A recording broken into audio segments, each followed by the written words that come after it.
I've already made one move and I've got more transfers to come. Hope you guys are well and you're looking forward to Game Week 10. In today's video, we're going to look at my team, my benching dilemmas, my captaincy choices, my long-term plans, and most importantly, my transfers. But first, we're going to talk a little bit about long-term strategy because on Wednesday night, we saw Crystal Palace beat Liverpool in the EFL Cup. Now, that has triggered a chance of both a blank and double game week before game week 19, right? And we've got all our chips to use before game week 19, and then we get another set post game week 19. So any blanks and doubles always felt quite unlikely. Well, now there is a greater chance of a blank game week and still a small chance of a double game week. So look, let me just describe that. Now, we don't need to overthink it. We don't need to spend too much time on it. But the long and short of it is there is a chance that game week 17 will be a blank for Leeds, Crystal Palace, Everton and Arsenal. Now, you're all looking at this going, I've got triple Arsenal, I've got double Palace, and I've got a Leeds or Everton player. Like, straight away, you're thinking, this is a good week to free hit, right? And it probably will be. In fact, this will be the free hit week, I've got no doubt, or the week to free hit. Now, if you've still got your free hit with this news, and we don't know yet about a blank double game week, but if we think we might get one, even if it's a 50-50, which I think it is, I think it's a 50-50, you don't use your free hit yet, in my opinion. City versus West Ham in game week 17 is a fixture we can target. Triple City attack. Bournemouth, Burnley. I know we've already got double Bournemouth, maybe, but you go triple up. Brighton, Sunderland. If Sunderland aren't playing well in that period, you could go big on Brighton. It's unlikely there'll be a double. It's more likely there will be a blank. We could get neither. Now, this is just me, in my opinion, but let's hear from the master himself, my friend Ben Crellin. You will follow him on X, I'm sure. Now, Ben last night was 75% likely we'd get that blank game week in game week 17. Off the back of Dale Johnson from the BBC tweeting that Crystal Palace maybe he thinks will be set to play 4 matches in 8 days, Ben is now 50-50. He's 50-50. So will we get a blank game week in 17? We're not sure. But you have to use the information we have at the moment. The information we have at the moment means don't use your free hit and wait and see what happens. So look, let's move on, shall we, and talk about my team. Guys, if you're enjoying the video so far, do hit that like, but also please do hit that subscribe button. Thank you as always, guys, for the support, and I'll respond to all comments as I always do. This is my bus team in terms of how I'm set. I'm going to talk through it and then I'm going to talk through my moves. I've currently got 3 free transfers. I've got 0.3 million in the bank. I'm going to go through each player because I want to notice the players that I'm very happy with long term, but also the players that I might be looking to move on, right? So straight away in goal, Nick Pope's just a long-term hold for me. At the back, Richards is, we think, fit. He missed Wednesday night's game. Since then, early indications suggest he's absolutely fine for the weekend. The scan he had in the week has been positive, and he looks good to go. In fact, we did see Scout even tweet before the Wednesday night game from Glasner saying he's a bit of an issue with his calf. He won't make the trip to Liverpool, but will he miss game week 10? I don't think so, but we won't take any risks. Since that, it looks like the scans come back good. So we're happy with Chris Richards. Is he a long-term hold for me? Look, I want to convert him to Munoz when I can. I just don't know when that time comes. Munoz is the standout pick, and he's worth the extra money, in my opinion. Gabriel, we don't need to discuss. And Mukiele, I still think is the best of the 4 millions. Now, I'm starting Mukiele this week over a Senesi with a tough fixture, but Kilman long-term is someone I want to sell. I thought with Nuno going to West Ham, we would see clean sheets. I don't think we're going to see it for a while. And I think Kilman was a bad buy on my part. He's usually going to be my 5th defender. Not planning on starting him much, but when I can get rid, I will. Let's talk midfield, because this is where I'm excited, because I've got some differential midfielders this week. Minter is a proper differential. Very few managers own him. And I'm really surprised by that because I think he's a really good pick. His returns have been modest of late. He's had a 2, a 2, and a 5. Leeds at home, though, could be where he bangs. He's passing the eye test. He's passing all the stats. He hasn't had great output. I expect that to come very, very soon. So come on, Minter. Do me a solid. You're under 6 million, and I think you're the best out there in that price band. Let's go get Gianni some points. Saka as well. I'm so confident on Saka long term. He's definitely the Arsenal attacker you want in your team. And Sarr, we'll talk about Palace later. Semenyo again. Feels like Semenyo, should you take him out for a hard fixture and bench him if you've got a Reinders on the bench? No, I don't think you should. Right? I think Semenyo over Reinders for me this week. Will Reinders play number 6, number 8, number 10? Probably number 8. because I think Nico Gonzalez is now back fit. He played versus Swansea. We don't want to see Reinders as the 6 again. And as an 8, he's dangerous. As a 10, he's very dangerous. But I think I'm okay benching him this week. And then up front, Gyokeres, Haaland, Joao Pedro. Yeah, you know I'm making moves there, guys. Haaland's staying, but the other two are on thin ice. We'll talk about my transfers in a second, but this is a big indicator of where I might be going. Joao Pedro, I mean, he's got to go, isn't he? Has to go. The fixtures are there for him, but the concerning stats are there. He's had something like 3 attempts on goal in the last 5 games. It's mad. He hasn't had a shot on target since August.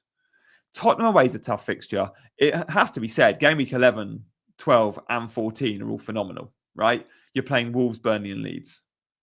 Although Wolves at home, the other 2 are away. Go into Burnley, I think we've seen this season, can be tricky. Go into Leeds can definitely be tricky. But you've got to say these are a great set of 5 fixtures. Joao Pedro is very likely to start in all of these fixtures and he's 52% owned. Am I still happy to sell him? Absolutely. And Joao Pedro, guys, spoiler alert, he's gone for me this week.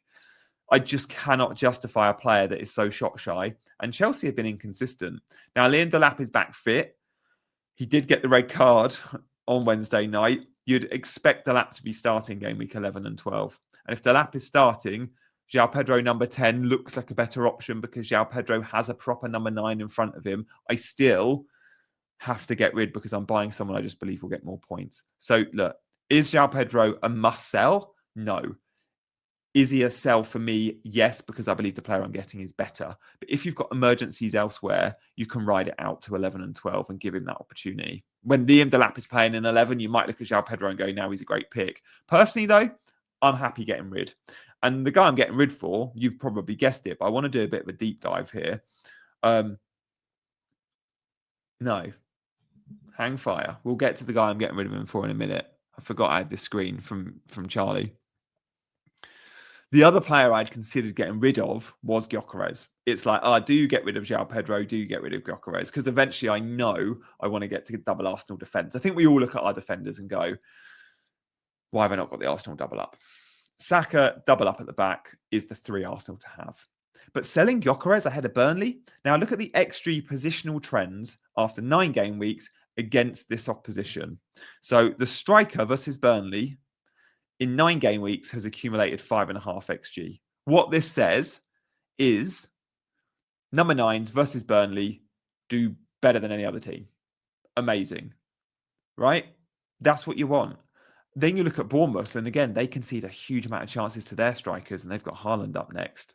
A lot of that was 3.5 XG versus Crystal Palace and Mateta. Wolves concede against their strikers. Man United the same. And Brighton. Those 4 or 5 jump out. But Burnley? You can't sell Gyokeres. Yeah, I think Arsenal keep a clean sheet. And if I buy Timber, I get 6 points. But if I hold Gyokeres, I could get 16 points. You never know. Am I going to get 16? No. But am I going to get 16 out of Timber? No.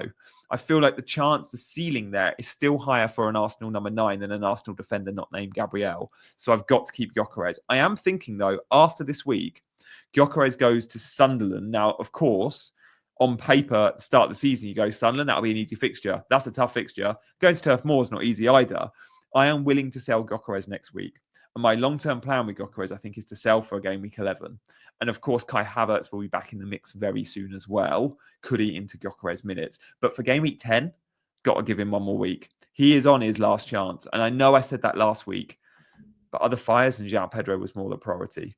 This week, genuinely, Gyokeres is on his last chance. If he blanks versus Burnley, he's gone. Or if he doesn't look good versus Burnley.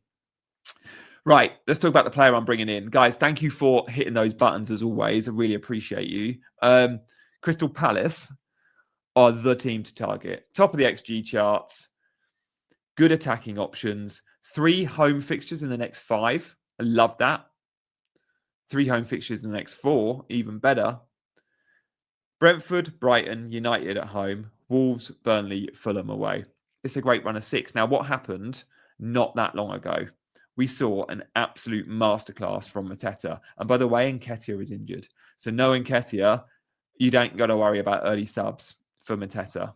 He did come on against Liverpool. He started on the bench and got a little rest, which is good. Crystal Palace, how do they set up? Let's look at their formation in a sec, but just let me show you what happened in game week 8. This is Bournemouth, a very good team, came to Selhurst Park and got absolutely annihilated. I know it was 3-3, but there was 20 shots from Crystal Palace to 8. Bournemouth had been flying and Crystal Palace shut them down. An XG total of almost 4 for Crystal Palace. Mateta was responsible for 3.5 of that. That is phenomenal. Look at all those shots in the box. Look at all those big chances. Bournemouth are no mugs. Crystal Palace at home are so good. They've got momentum with them. They've just gone to Anfield and scored 3 against the B team, but still won 3-0. And then you look at the lineup and go, I know this is the lineup, very likely that starts. Maybe one change in the middle of the park, maybe not. But this is the lineup that starts versus, I'm so confident, like we can all name the Palace 11. We can all name the style of play. We can all say Daniel Munoz will be high and wide. We can all say Mateta is the focal point and gets a lot of XG. But Ismaila Sarr too, do not write him off. I did a members only video before Crystal Palace played on Wednesday, and the members out here will go, yeah, I did see that, about how you've got to consider Sarr as well as Mateta. And then Sarr went and got a brace, and I thought, damn, everyone's going to want to buy Sarr now. Of course, Mateta's still probably the best pick, but he's also a million more. And depending on the fires you have in your team, if a midfield transfer is easier and it means going without Mateta, but you're getting Sarr in, I think Sarr can get close to matching him for value because he's significantly cheaper. It's often a front two with Sarr and Mateta, especially when they're playing on the counter attack. You see Sarr occupy a lot of number 9 positions and Pino drift infield and be more a creator in number 10. Ismaila Sarr and Mateta are going to get us points in this run. I have no doubt. Now, if they can do what they did to Bournemouth at Selhurst Park versus either Brentford or Brighton, you're getting a monster haul in one of those two fixtures. If they clock a 4xG game, and boy, we know they can do that because Bournemouth are stronger than Brentford. Bournemouth are stronger than Brighton. Bournemouth are stronger than Wolves and Burnley and Fulham. Maybe not Man United. It doesn't always work like that, of course. But my point is, Crystal Palace will go and create chances against anyone. They cause big teams problems. Look what they did at Liverpool. Look how they've caused Man City and Arsenal problems of late. Okay, Arsenal beat them 1-0, but it was a close game last time in game week 10. Invest in Man City this week. Sorry, invest in Crystal Palace this week if you're not already there. I don't edit these vids. Guys, if you want to check out my channel membership, you can click the word join below, or there's a link in the description. You get all that extra content, like my Ismaila Sarr video yesterday. And you can join the Ultras if you want to be in the WhatsApp group. Right. One transfer made.